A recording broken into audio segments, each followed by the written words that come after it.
Hey everybody, and welcome into Clearing the Benches. This is going to be episode number 3 in our 9-episode segment in which we're giving you the NHL's top 10 players from every decade, beginning in the 1940s all the way through current time. So go ahead and hit your subscribe button. Make sure you don't miss out on any future videos, and let's get started. Well, 1960s in the NHL, these are when you start hearing names that we still hear being talked about today. Number 1 on the list in the NHL in the 1960s was Stan Mikita. 827 points in 703 games. He also had 746 penalty minutes. The story behind Stan Mikita is that his mother complained to him when she went to the game. She never got to see him play because he was always in the penalty box. So he listened to what she said, reeled it in, and it worked out very well for both him, the Blackhawks, and their fans. Bobby Hull, also of the Chicago Blackhawks, is number 2 on our list.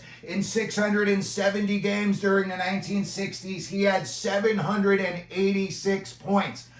He's also known for 2 things hockey-wise. One, the most famous one, is he's the first guy to ever have a 100-mile-per-hour slap shot. And the second thing, I don't know how many people know this, but he was the first guy to curve the blade of his stick, and he would put it underneath a doorway, and he would just bend it until it got to where he liked it. Next up, we have Gordie Howe. During the 1960s, in 708 games, to go along with his 663 penalty minutes, he also tallied 780 points. Norm Ullman, Detroit and Toronto, he had 675 points in 699 NHL games. Alex Delvecchio, here's one for you. He played 24 years all for the Detroit Red Wings. He had 660 points in only 707 games. Frank Mahovlich, one of the Mahovlich brothers, his brother Pete also played in the NHL, and Frank Mahovlich had 636 points in just 633 games. He also won 4 Stanley Cups with the Toronto Maple Leafs during the 1960s. Next up is Boston Bruins legend Johnny Busick. He had 583 points in 676 games for the Boston Bruins. Another big name on this list, Montreal Canadiens legend Jean Beliveau.